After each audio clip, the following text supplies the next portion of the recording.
like that, since you've seen successful artists, what would you say is like what you see as a key between being successful and, I don't want to say not successful, but less successful? If you want to be more successful as an artist, what would you say is a key? By the book. By the book. There you go, segue. By the book. I am in the process now of finishing up writing a book. Nice. Which is going to be a blueprint that an independent artist can follow. Oh, okay. Nice. That will explain all the things that I just had a meeting with an artist the other day, and they're ready to take their artistry to a professional level. Mm-hmm. And I always say that there's two types of artists. There's the people who just like to rap to hear their voice, and then there's those who will take every minute and every moment and every monetary part of their life and devote it to it. And the first thing I tell an artist is that if you walk into a restaurant, let's take Alfie's story about, Taco Bell. Yeah. Okay. He was dead set that he was going to get that jalapeno sauce. Yeah. The non-existent. The non-existent. But he walked in there with conviction that I'm getting this. I'm getting it. And then when he didn't get it, he got angry about it. And so much so that he threw him in the middle finger club. Yeah, exactly. But he believed that it existed. Yeah.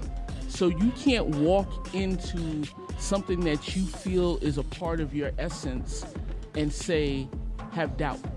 Yeah. Yeah. You can't say I can't afford this, or I can't do this, or I can't see. You gotta eliminate the can't. There might be some hurdles. There's hurdles for my artists. Mm-hmm. There's hurdles for me as a business person. But if I sit down and constantly talk about the things I can't do, I'll never get anything done. Right. So I tell my artists, even when I'm not feeling good, I do at least one thing for you. Nice. So would you say that that's probably one of the biggest mistakes that artists make, is saying I can't? That's one of them. The other one is not taking. The one thing that I always tell people, well, I have to use this artist that I had dinner with the other night as an example. I told him, I said, what's the one thing that artists ask for that they shouldn't? And he was like, I don't know. And I was like, support from other artists. Mm-hmm. Yeah. Why would another artist support your artistry when they know that they don't want you to go any further than them? Yeah, they're competing. Facts. Yeah, they're competing against you. Why would I care if another artist likes my music? I don't care. It's about building fans.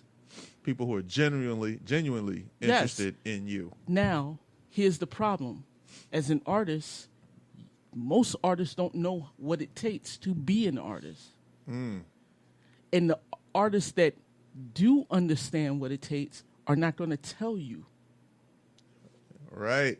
Because I don't want to give you that. It makes sense, man. Hey, look, you don't want the students to become better than the masters, right? And you don't want somebody taking all the fish out the same hole. That's like it's an old kung fu thing. You know what I'm saying? Like I'm gonna teach you everything I know except for that one move so I can take you down. I'm not gonna teach you that punch because if you start to get a little too much, I got to use that punch to take you down. You know? Kill Bill 2. Exactly. So if I'm an artist, I don't care if another artist likes my music. They're not going to put money in my pocket. That's dope. The only way that you are going to succeed as an artist is if you have a budget. Well, if you're so busy chasing support, when can you chase a budget? That's facts, though. Especially in Tampa. I was gonna say you hear that so much around here. That's why I don't deal with a lot of artists in Tampa. Artists don't support artists. Yeah, you hear that. And the funny thing is, and I'm sitting here thinking about it because I saw something the other day. It's not just like artists too. It applies even to our level. Yeah. Radio shows. Yeah, of course. Podcasts. It's anything that is creative. Yeah, exactly. So. If you are a creative person and you have a creative mindset, stop asking for people in your industry to support you. Yeah, exactly. You need fans. You need people that genuinely like you. You was sitting here talking about water endorsements because, I asked for some water. And you broke it down. It's the way it's bottled. It's all the same water. It's how many chemicals they put in it, what they filter it by, so on and so forth. And first thing Serge said was, I would love to get water. Well, what's stopping you? Yeah. There's nothing stopping you. That's what it is. I'm getting a water. I'm getting a water bottle thing. Bro, the funny thing is that in every business that I have, I don't care about the people who are trying to do the same thing that I'm doing. Right. One, they don't have my knowledge base. Two, they don't have my relationships. Three, they don't have my drive. So you couple those three things in with my partners, like my partners with Part Jams. We set out every month to do the best that we do. Shout out to the Part Jam. Okay? Yeah, that's dope. Shout out to Scheme, Infinite Skills, Yeah. El Presidente. Every month. Now, what people don't realize is our season goes from September to December. Right? Because it's hot in Florida. Yeah. Okay? And rains too. Exactly. Like it did the last one we went to. Exactly. But if other people decide to do Part Jams, it doesn't It's matter. still not the same. It doesn't matter to me. Do it. I don't care. You know why? One, because you don't have our business relationships. True. Two, you don't know what my business model is. True. So I can run half the year and be able to do things that it will take you 3 years to do.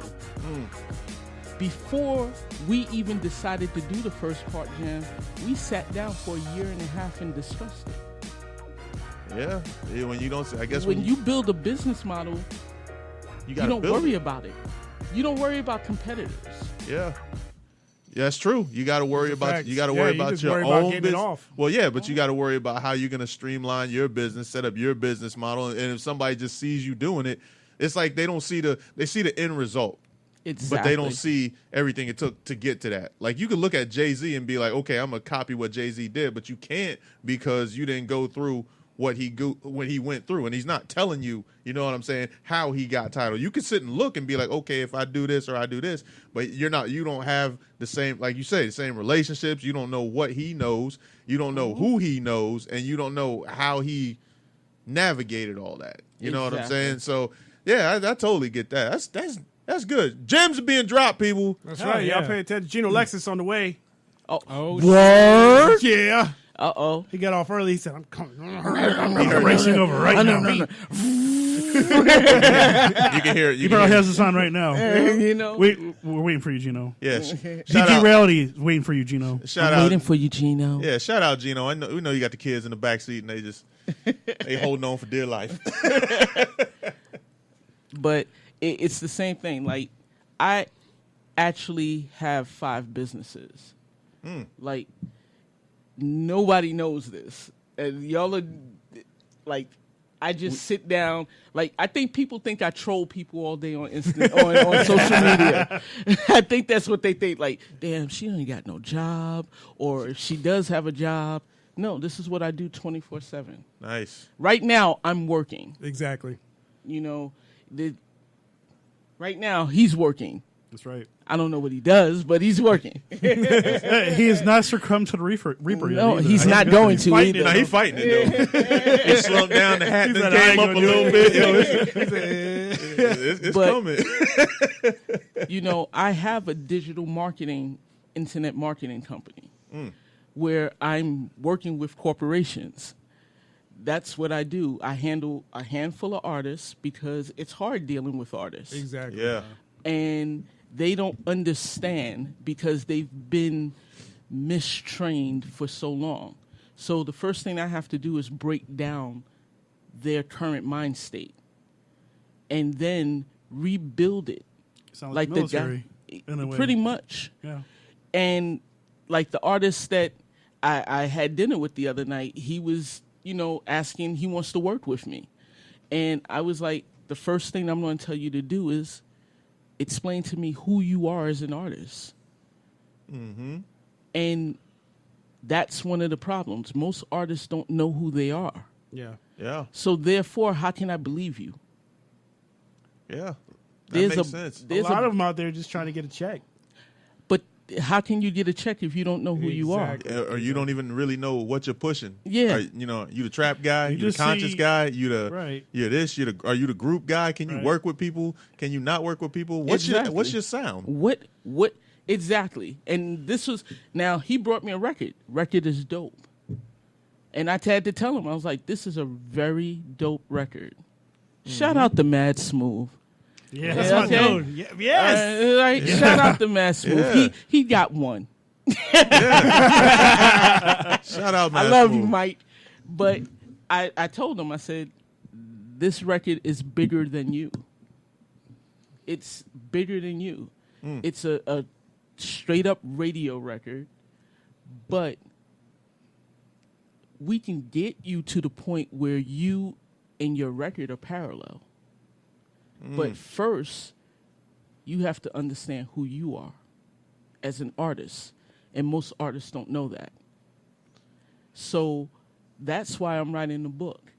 Because I don't like people. I agree. Okay. Keep getting real. I don't like... That's like the realest thing we heard. Look. I don't like talking to people constantly because you find, especially with artists, you find yourself saying the same thing over and over again. Here, read this. Problem solved. If you follow these steps, you will get to the point to where you can reach out to those people that are always asking for a bag. Mm-hmm.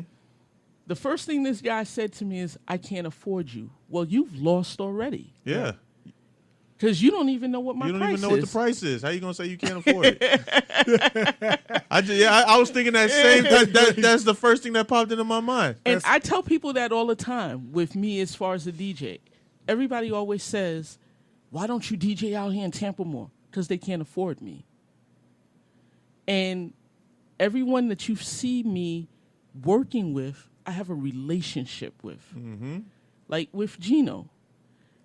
I have a relationship with Gino. So if Gino asks me for a favor, yeah, I'm going to come down on my price. Because in the long run, he might be able to help me in the future. Right. I'm very big on the barter system. Bartering. So that's come up a lot lately. We've been bringing that because that's how you make things go. Yeah, and people don't realize that that's how real business is done. Mm-hmm. I have people that from the 90s, big name people who owe me favors. There's people that I owe things to. But every time we see you, be like, yo, you ready to cash that in yet? Nah, I'm good. Nah. When I need you, I'll let you know. That sounds like one of those New York things. Nah, B. Yeah. Facts. Nah, B, I'm good. You know what I'm saying? But it's the same thing with the artists that I work with, that, the Lady G's and the Scholars. They had bad habits, and they had to be broken out of those bad habits. Every once in a while, they slip back into it, and, you just go sit over there, we be good. Yeah, just wait a second. Yeah. I'm still going to do what I need to do in the back, though. So all the paperwork is all done. Mm-hmm. There was I see everything online.